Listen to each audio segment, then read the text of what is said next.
성찬에 앞서서 특히 이번 달에는 주님의 부활하심을 기념하는 부활주일이 있었는데요. 어떻게 우리가 그리스도의 부활의 생명에 참여한 자로 살아가도록 하시는가? 이 성찬상을 주님께서 허락하시면서 주님으로 먹고 마신 자들이 바로 그렇게 부활의 생명에 참여한 자로 살아갈 수 있게 되는 것인데요. 그 일에 대해서 우리가 생각하려고 합니다. 고린도전서 15장 12절로 28절 말씀을 먼저 낭독합니다. 고린도전서 15장 12절로 28절 말씀입니다. 그리스도께서 죽은 자 가운데서 다시 살아나셨다 전파되었거늘 너 중에서 어떤 이들은 어찌하여 죽은 자 가운데서 부활이 없다 하느냐. 만일 죽은 자의 부활이 없으면 그리스도도 다시 살지 못하셨으리라. 그리스도께서 만일 다시 살지 못하셨으면 우리의 전파하는 것도 헛것이요 또 너희 믿음도 헛것이며 또 우리가 하나님의 거짓 증인으로 발견되리니 우리가 하나님이 그리스도를 다시 살리셨다고 증거하였음이라. 만일 죽은 자가 다시 사는 것이 없으면 하나님이 그리스도를 다시 살리시지 아니하셨으리라.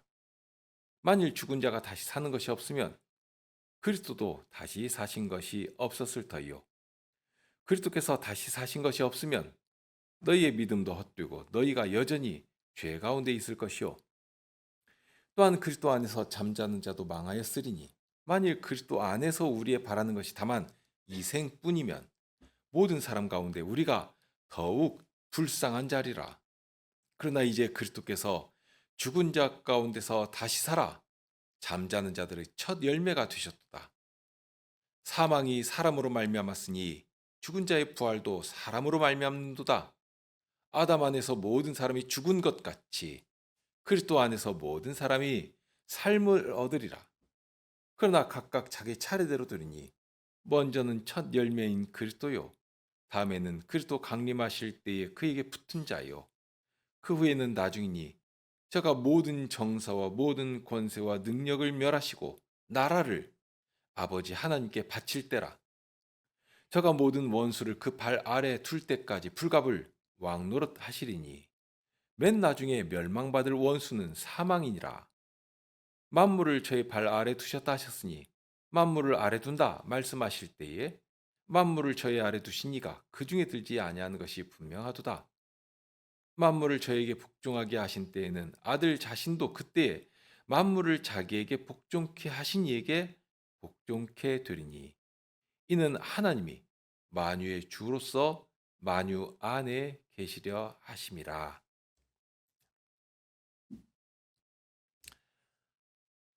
이 4월에 들어오면서 이번 연도에는 첫 주일이 부활주일이었습니다. 그때 우리가 예수님의 부활하심을 기뻐하면서 함께 찬송했는데요. 죽은 사람이 살아난다는 것은 정말 상상할 수도 없는 놀라운 기적입니다. 분명 죽는 것이 정상인데 다만 죽는 것이 자연이 아니고 본디 인생의 법도 아니었지 않습니까? 영원한 생명은 우리에게 약속된 미래였는데요. 그런데 거짓의 소가 하나님을 버리고 마귀의 말을 좇고 결국 하나님의 언약의 저주 가운데 들어가게 된 것입니다. 죄를 짓고 죄인이 된 이상 죽음의 법이 모든 인생의 법이 되었습니다. 사람은 죄인이고 그러니 죽음에게 삼켜버린 바 된 것입니다. 과연 이제까지 아무도 계속해서 산 사람이 없으니까 사람은 나면 죽고 또 나면 죽고 그러니 죽는 것이 자연의 법칙이라고 확정적으로 말합니다. 그럴 수밖에 없습니다. 사람은 자기가 경험한 한도 안에서 무엇이라도 생각하고 상상하는 것이니까요. 사람도 죽고 사람 말고도 모든 생명을 가진 존재는 죽지 않습니까? 그러니 영원한 것은 물질 외에는 없다 하고 생각합니다. 결국 물질의 존재만이 우리의 근본이 되어버리는 소위 유물주의적인 사고와 진화론적인 사상이 이 세상에서는 진리처럼 되어버렸습니다. 어느 누구도 죽음을 이기고 다시 산 일이 없으니 당연히 그런 생각을 할 법도 합니다. 그러나 예수님께서는 죽음을 이기시고 부활하시지 않습니까? 그러니까 부활하심으로써 죽음이 인생의 법이 아니라 생명이 하나님께 새로 정하신 법이다 하는 사실을 세상이 알도록 해주신 것입니다. 그러니 주님께서 부활하셨다. 이 사건은 굉장한 소식입니다. 단지 죽지 않고 살았다 하는 것은 아닙니다. 이제까지 사람이 죽은 것은 죄인이기 때문이고, 그러니 모든 사람이 죄인이라 하는 사실을 모든 사람이 죽는 일을 통해서 증명해 왔습니다. 그런데 예수님은 죄가 없지 않습니까? 죄가 없는 예수님이 죽으셨단 말입니다. 무엇 때문인지 우리는 알고 있지 않습니까? 죄가 없는 분이시지만 우리와 같은 사람이 되시고 우리의 구원이 되시려고 기꺼이 죽음 아래 굴복하여 들어가신 것이고, 그런데 분명 사람처럼 죽으셨다면 그것으로 끝이어야 하는데, 그런데 부활의 아침에 살아나신 것입니다. 예수님께서는 십자가에 달리시기 전에도 죽은 사람을 살리신 일이 있었습니다. 나사로나 나인성 과부의 아들을 살리기도 하셨고요. 정말 엄청난 기적이죠. 단순한 기적 정도가 아닙니다. 예수님의 기적은 항상 무엇인가를 보도록 하시거든요. 그저 사람 놀라고 즐거워해라 하고 보여주신 기적이 아닙니다. 헤롯 안디바스가 그런 식으로 기적을 보려고 예수님을 신문하지 않습니까? 그러니까 예수님께서 보이신 기적은 사람 흥미 돋우려는 그런 기적이 아닙니다. 예수님의 말씀도 그렇지만 예수님이 보이신 기적이라고 할 때는 당신이 누구신지를 알리시고 하나님의 뜻이 무엇인지를 계시해 주시는 그런 기적이었습니다. 예수님이 죽은 자를 살리셨습니다. 과연 그로 말미암아 예수님은 생명이시라 하는 사실을 고백하도록 하지 않습니까? 그러나 그 사건은 더욱 큰 일을 가리킵니다.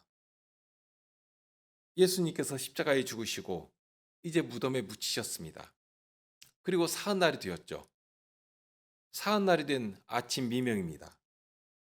예수님께서 묻히신 그 주위가, 그 땅이 흔들립니다.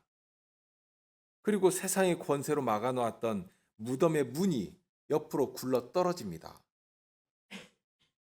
예수님께서 부활하실 때 꼭 지진이 났어야만 했는가? 또는 무덤 문이 꼭 열려야만 예수님께서 무덤 밖으로 나오시는 것인가? 그렇지 않습니다. 다만 그러한 일련의 사건들을 통해서 보여주신 일이 있습니다. 하나님의 임재의 사실을 땅이 흔들리는 현상으로 알게 하신 것이고요.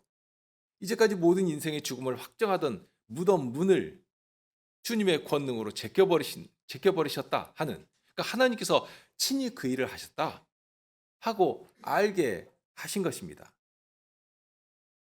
무덤 문이 봉해진 뒤로는 누구도 그 무덤 문을 열고 다시 나온 사람이 없습니다. 마귀가 보고 싶은 것은 그런 것일 것입니다. 자기가 사용하는 가장 강력한 무기인 사망을 휘두르면서 모든 인생을 자기 발 아래 굴복시켜 왔습니다. 죽기를 무서워하는 모든 인생을 자기 종처럼 만들었습니다. 그러니 하나님의 사랑이 아무리 강할지라도 자기가 사망의 권세를 휘두르면 하나님의 사람들일지라도 슬픔과 도탄과 절망 가운데 떨어지는 것입니다. 그러니 얼마나 보기 좋습니까? 예수님이 십자가에서 숨을 거두실 때 마귀는 그 희열을 누르지를 못했을 것입니다. 예수님을 무덤에 던져놓고 돌문으로 무덤 입구를 봉할 때는 승리에 대한 확신으로 하나님을 향해 아마 큰 조소의 말을 뱉었을 것입니다. 그만큼 무덤문이라고 하면 죽음에 대한 확실한 표였습니다. 그런데 부활하시는 그때 땅을 흔드시고 무덤문을 옆으로 제쳐버리시고 당신이 다시 살아나시다 하는 사실을 원수들도 세상도 그 누구도 모두가 다 알게 하셨습니다. 은밀하게 한 구석에서 몰래 발생한 기적이 아니라 세상이 모두 알도록, 그래서 세상이 두려워하도록 땅을 흔드시고 사망의 문을 치워버리시고 예수 부활하심을 알게 하신 것입니다. 이제까지 죽음은 사람에게 정해진 법이 되었습니다. 그런데 죽음의 법이 더 이상 효력을 발생할 수 없는 아주 독특한 상황이 발생한 것입니다. 중력이 지배하면 어디서든지 높은 데서 떨어지면 크게 다칩니다. 죽기도 합니다. 그런데 이제까지 모든 곳에 적용되던 중력의 법칙이 적용되지 않게 됩니다. 그렇게 되면 아무리 높은 곳에서 뛰어내려도 공중에 그냥 둥둥 떠 있는 그런 상태가 됩니다. 참 신기한 일이 일어난다 할 것 아닙니까? 그러니까 이제까지 절대적인 법칙으로 알고 있었는데 그 법칙이 적용이 안 되는 그런 세상은 어떤 세상일까? 자, 예수님의 부활하심은 전혀 다른 법칙이 적용되는 세계가 열렸다 하는 사실을 알리는 사건이 되었습니다. 이제까지 사망을 피할 방법이 없었습니다. 그래 예수님께서도 분명 죽으셨지 않습니까? 무덤에 묻히셨는데 그런데 무덤 문을 여시고 다시 사신 것입니다. 단순히 죽지 않으신 것이 아니라 완전히 죽었는데 다시 사신 것입니다. 이 사건은 하나님의 법의 새로운 전환을 보여주는 사건입니다. 죽음은 죄인들이 피해갈 수 없는 절대 법칙입니다. 죄인이면 다 죽어야 합니다. 그런데 예수님께서 그런 죄인에게 해당한 죽음의 법을 거스르고 다시 사신 것입니다. 이 사건의 법적인 효력은 이것입니다. 죄인은 죽지만 예수님은 더 이상 죽음 아래 거할 수 없게 되셨습니다. 죄인은 분명 죽어야 합니다. 사망이 모든 죄인을 잡아 삼켜도 한마디 소리도 못하고 그냥 끌려가야 합니다. 만일 그런데 죄인이 아니라 의로운 사람이 사망 아래 거한다면 그것을 어떻게 여길 것인가? 그것은 불법입니다. 불의입니다. 사람들도 죄가 없는 사람이 잘못된 재판에 의해서 오랜 형을 살거나 심지어 사형을 당한다면 그 일에 대해서 함께 공분을 일으키는 것입니다. 정의가 살아있다면 그럴 수가 있는가 하고 생각하는 것입니다. 예전에는 정치적인 판단에 의해서 자기에게 위험이 되는 정적을 사형시키는 일들이 많았습니다. 소위 사법살인이라고 하는 그런 일들도 다반사로 있었고요. 그런 일이 있으면 사람들이 당장에는 힘이 없으니까 한 말도 못하는 것이지만 그러나 도도히 흐르는 강물을 막을 수 없는 것처럼 그 일에 대한 정의의 요구가 불의를 넘어 공의를 바로 세워가는 일을 하는 것입니다. 이것이 불의한 세상에서도 일어나는 정의로운 일입니다. 하물며 하나님께서 죄가 없는 누군가를 죽음 아래 방치해 버리신다면 그런 하나님을 의로운 분이시라 말할 수 있겠는가? 그럴 수가 없는 것입니다. 예수님의 부활이 그렇습니다. 예수님께서 우리를 위해 모든 죄의 형벌을 다 받으시고 다 갚아버리시고 그러니 예수님을 더 이상 죄인처럼 무덤에 두어두실 수가 없게 된 것입니다. 하나님의 의가 그 일을 허용하지를 못하는 것입니다. 그러니 예수님을 무덤에서 건져내신 것입니다. 이 사건을 사도들은 이렇게 전했습니다. 하나님께서 사망의 고통을 풀어 살리셨으니 이는 그가 사망에게 매여 있을 수 없었음이라. 하나님의 죄에 대한 의의 요구를 다 받아내신 그리스도께서는 더 이상 사망에게 매여 있을 수가 없게 되셨습니다. 이제 사망의 법이 지배하지 않는 새로운 세상이 열렸습니다. 어떻게 이러한 일이 발생하게 된 것인가? 하나님께서 우리를 사랑하신 그 사랑으로 그 일을 친히 이루신 것입니다. 우리를 사망의 권세에서 건져낼 다른 방법이, 다른 길이 없으시기에 그래서 고린도후서 5장 21절에 이렇게 이 사실을 전해 주십니다.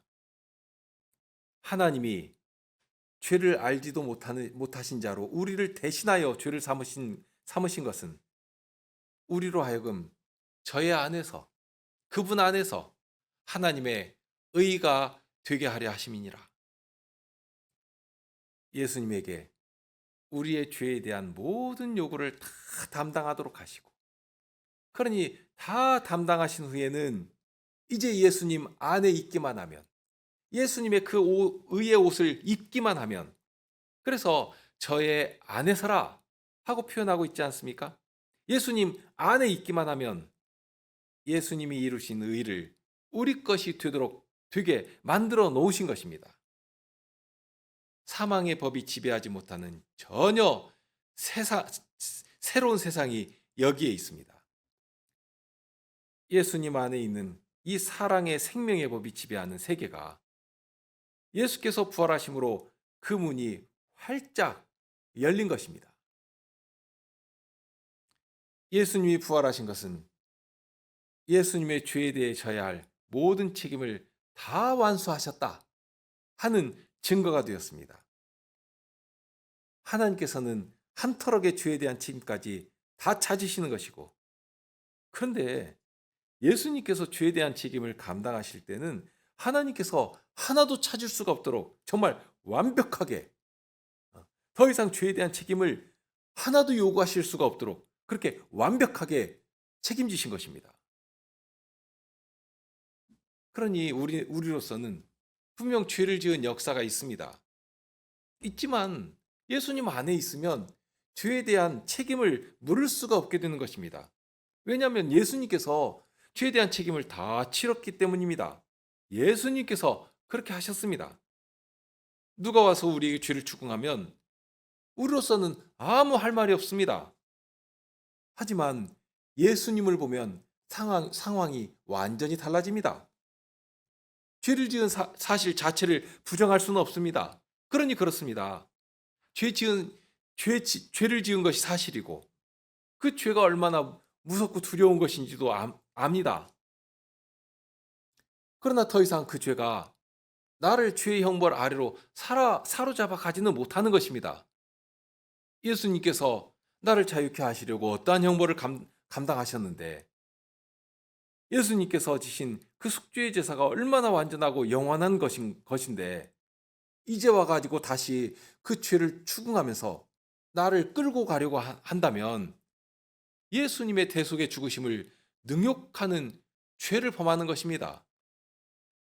마귀도 누구도 아무도 우리에게 죄에 대한 책임을 다시 물을 수가 없도록 예수님께서 다 가져가신 것입니다. 그러니 마귀가 사용하는 가장 강력한 무기인 사망도 우리에게는 무용지물이 되었습니다. 사망이 온들 것이 무슨 권세가 있습니까? 예수님께서 나의 생명이 되시는데, 그래서 사도는 소리 높여 외칩니다. 사망아, 너의 이기는 것이 어디냐? 사망아, 너의 쏘는 것이 어디 있느냐? 과연 주님의 부활의 능력은 우리의 힘이고 우리의 능력이 되십니다. 만일 예수님께서 부활하지 못하셨다면 어찌 될 뻔했습니까? 아직까지 무덤 안에 머무신다면 우리는 아무 소망 없는 자가 될 것입니다. 사도가 전한 것처럼 정말로 그렇습니다. 만일 그리스도 안에서 우리의 바라는 것이 다만 이 생뿐이면 모든 사람 가운데 우리가 더욱 불쌍한 자니라. 그러나 이제 그리스도께서 죽은 자 가운데서 다시 살아 잠자는 자들의 첫 열매가 되셨도다. 사망이 사람으로 말미암았으니 죽은 자의 부활도 사람으로 말미암는도다. 아담 안에서 모든 사람이 죽은 것 같이 그리스도 안에서 모든 사람이 삶을 얻으리라. 예수님은 당신을 가두던 사망의 문을 부수시고 부활하셔서 우리의 부활의 주님이 되셨습니다. 예수님의 부활로 인해 우리는 그리스도의 생명을 받은 자들이 되었습니다. 다만 예수와 함께 부활하여 예수의 생명으로 살기 위해서는 반드시 예수와 함께 죽어야 합니다. 예수와 함께 십자가에 못 박힌 자가 비로소 예수와 함께 부활의 생명을 받을 수가 있는 것입니다. 그러니 사도가 그 비밀을 전해줍니다. 로마서 6장 6절 이하입니다. 우리가 알거니와 우리 옛사람이 예수와 함께 십자가에 못 박힌 것은 죄의 몸이 멸하여 다시는 우리가 죄에게 종노릇하지 아니하려 함이니 이는 죽은 자가 죄에서 벗어나 의롭다 하심을 얻었음이니라. 만일 우리가 그리스도와 함께 죽었으면 또한 그와 함께 살 줄을 믿노니 이는 그리스도께서 죽은 자 가운데서 사셨음에 다시 죽지 아니하시고 사망이 다시 그를 주장하지 못할 줄을 알미로라. 이 일을 모든 믿는 자에게 선물로 주십니다. 다른 것 요구하지 아니하십니다. 오직 믿음입니다. 이 말씀을 들고 찾아오시는 성신께서 우리 마음에 믿음을 일으켜 주시고 믿음으로 이 복된 생명에 참여하게 해 주십니다. 그러니 다른 방도는 없습니다. 오직 믿음으로 나오는 자에게 주님의 약속을 이루시며 이제 그리스도의 영이신 성신으로 함께 하시며 주님의 생명으로 살아가게 하시는 것입니다. 오늘 또 우리는 그렇게 우리의 생명이신 부활하신 주님을 바라며 주님의 죽으심을 기념하는 이 성찬상에 나와 있습니다. 여기 성찬의 자리에서 부활의 주님께서 우리에게 약속하신 부활의 생명을 공급받도록 하십니다. 분명 주님의 죽으심과 합한 자가 주님과 함께 살게 될 것이라 말씀하셨습니다. 주님의 죽으심을 기념하는 자리에서 주님의 생명에 참여하여 이제 우리는 죄에 대해서 그리스도와 함께 죽고 이제 그리스도의 생명으로 살아나 오로지 우리로 하여금 그리스도의 일들을 자랑하는 자들이 되게 해 주신 것입니다. 그리스도의 몸으로 살아가도록 무엇일지라도 믿음으로 행하도록 우리의 손길을 통해서 그리스도만이 나타나도록 그렇게 그리스도의 피로 그리스도의 살로 우리를 먹이시며 살게 하시는 증거를 얻게 하시는 것입니다. 이 성찬의 자리에 나아가게 될 것인데요. 다만 여기에는 이 자리에 나오지 못하는 우리 자녀들도 있음을 우리는 알고 있습니다. 비록 우리는 아직은 믿음으로 나오지 못할지라도 우리 주님께서는 신실하신 하나님이십니다. 언약을 잊지 아니하십니다. 그러니 우리 자녀들에게도 이 일을 소망하게 하시고 믿음을 불러 일으켜 주실 것을 늘 사모하며 주님 앞에 간구해야 할 것입니다. 비록 지금은 눈으로만 이 사실을 목격하지만 후에는 주의 몸과 살을 먹고 마시는 복된 일에 참여하게 해주실 것입니다. 이제 함께 성찬의 식문 2번을 통해서 성찬상에 나아가겠는데요. 말씀드린 것처럼 지금 성찬에 참여하는 분들이 있으시고 그래서 두 번에 나눠서 이 성찬 배병과 배잔을 하게 될 것입니다. 그러니 되도록이면 7분씩 이렇게 처음에 나오시고 그 다음에 두 번째로 나오시면 좋겠습니다. 성찬 제정의 말씀입니다. 우리 주 예수 그리스도의 사랑을 받는 회중 여러분, 성찬은 우리 주 예수 그리스도께서 제정하여 주신 것입니다. 고린도전서 11장 23절로 29절에서 사도 바울은 성찬 제정의 말씀을 우리에게 전하여 줍니다.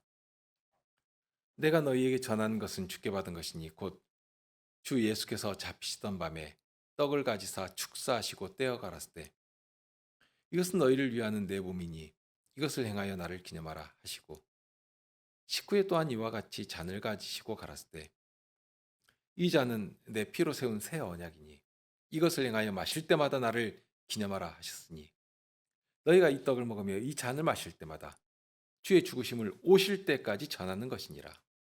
그러므로 누구든지 주의 떡이나 잔을 합당치 않게 먹고 마시는 자는 주의 몸과 피를 범하는 죄가 있느니라. 사람이 자기를 살피고 그 후에야 이 떡을 먹고 이 잔을 마실지니 주의 몸을 분별치 못하고 먹고 마시는 자는 자기의 심판을 먹고 마시는 것이니라. 주님의 성찬에 참여하여서 우리의 믿음이 굳세게 되려면 우리는 무엇보다 먼저 성경에 비추어서 다음과 같이 자기 자신을 살펴보아야 합니다. 첫째, 우리는 각각 자기의 죄를 깊이 생각하고 하나님의 진노 아래 있음을 깨닫고서 하나님 앞에서 자신을 낮춰야 합니다. 둘째, 하나님의 확실한 약속을 믿고 있는지 우리는 각각 자기 마음을 돌아보아야 합니다. 오직 예수 그리스도께서 고난을 받으시고 죽임을 당하심으로 나의 모든 죄를 용서하시고 그리스도의 완전한 의를 우리에게 선물로 주신다는 하나님의 약속을 우리가 믿는지 돌아봐야 합니다. 끝으로 이제부터 우리는 감사함으로 자기의 모든 삶으로서 주 하나님을 섬기면서 살기로 결심하는가, 그리고 이웃과 더불어 참된 사랑과 화평 가운데 살기를 진정으로 추구하는가 하는 것을 스스로 살펴보아야 합니다. 하나님의 은혜로 자기의 죄를 회개하고 자기의 불신앙에 대항하여서 싸우고 하나님의 모든 계명을 따라 살기를 간절히 소원하는 사람은 모두 하나님께서 그리스도의 거룩한 상에 분명히 받아주실 것입니다. 비록 죄와 약함이 우리의 뜻을 거슬러서 우리 안에 여전히 남아있지만 그것 때문에 하나님께서 우리를 은혜로 받아주시고 이 천국의 양식과 음료에 참여하기에 합당한 사람으로 여겨주심을 막을 수 없다고 굳게 확신할 수 있습니다. 그러나 자기의 죄에 대해서 진정으로 애통하지 않고 회개하지 않는 사람은 하나님의 나라에 참여할 자리가 없음을 선언합니다. 우리는 그러한 사람들은 성찬에 참여하지 말 것을 권고합니다. 그렇지 않으면 그들에 대한 심판은 훨씬 더 무거워질 것입니다. 그리스도께서는 성찬을 제정하여 주시면서 이것을 행하여 나를 기념하라고 하셨으므로 우리는 그분을 기념하면서 성찬을 행하여야 합니다. 우리 주님은 성부로부터 이 세상에 보내심을 받고서 우리의 몸과 피를 입으셨으며 처음부터 지상생애의 마지막까지 우리를 위하여서 하나님의 진노를 짊어지셨습니다. 그분이 결박을 당하셨는데 그것은 우리를 자유롭게 하려고 하신 것입니다. 무죄한 분이 죽음의 정죄를 당하셨는데 그것은 우리가 하나님의 심판대에서 무죄의 선언을 받도록 하신 것입니다. 그분은 심지어 그분의 복된 몸이 십자가에서 못 박히게 하셨고 우리가 받아야 할 저주를 친히 담당하셨는데 그것은 우리를 그분의 복으로 채워주시려고 하신 것입니다. 그분이 하나님으로부터 버림을 받으셨는데 이것은 하나님께서 우리를 받아주시고 더 이상 버림받는 일이 없도록 하려는 것입니다. 그분은 죽음과 피 흘림으로써 새 언약, 곧 은혜의 언약을 영원히 확정하시고 다 이루었다 하고 선언하셨습니다. 따라서 이 떡을 떼고 이 잔을 마실 때마다 우리를 향한 그리스도의 참된 사랑을 기억하고 확신합니다. 그분이 우리를 위하여 십자가에서 돌아가시고 피를 흘리신 것은 우리의 줄이고 목마른 영혼을 그분의 십자가에서 달린 몸과 흘린 피로써 먹이고 마시게 하기 위함입니다. 이것은 우리가 그분을 기념하면서 이 떡을 먹고 잔을 마시는 것처럼 확실한 일입니다. 그리스도께서는 그분의 고난과 죽으심으로써 우리를 위하여 살려주는 영이 되셨습니다. 이 동일한 성신으로 우리는 그리스도와 연합되고 그분의 모든 은덕을 받습니다. 동일한 성신께서는 우리를 형제 사랑 가운데서 한 몸의 지체들로 연합시키십니다. 따라서 참된 믿음으로 그리스도에게 접붙임을 받은 우리 모두는 한 몸을 이루며 이것을 말로만이 아니고 또한 우리의 행동으로도 나타내어 보여야 합니다. 끝으로 그리스도께서는 다시 오실 때까지 그분의 만찬을 행하라고 명령하셨습니다. 우리는 주님의 상에서 주님께서 약속하신 풍요로운 기쁨을 미리 맛봅니다. 또한 우리는 주님께서 아버지의 나라에서 우리와 함께 새 포도주를 마실 어린 양의 혼인잔치를 소망합니다. 어린 양의 혼인 기약이 다가오고 있으므로 함께 기뻐하며 그분에게 영광을 돌립시다. 이제 이 모든 것을 받기 위하여 하나님 앞에서 우리를 낮추고 참된 믿음으로 함께 기도하시겠습니다. 자비로우신 아버지 하나님, 주님께서 사랑하신 독생자를 우리의 죄를 위한 제물로 주셔서 그분이 우리에게 양식과 음료가 되시고 영생하도록 이끄심을 감사하옵나이다. 주님께 구하오니 주님의 성신께서 이 성찬에서 우리 마음에 역사하여 주시사 우리가 점점 더 진실하게 주님의 아드님 예수 그리스도를 신뢰하게 하여 주시고 우리가 다시는 우리의 죄 가운데 살지 않고 그리스도께서 우리 안에 우리가 그분 안에 살게 하여 주시옵소서.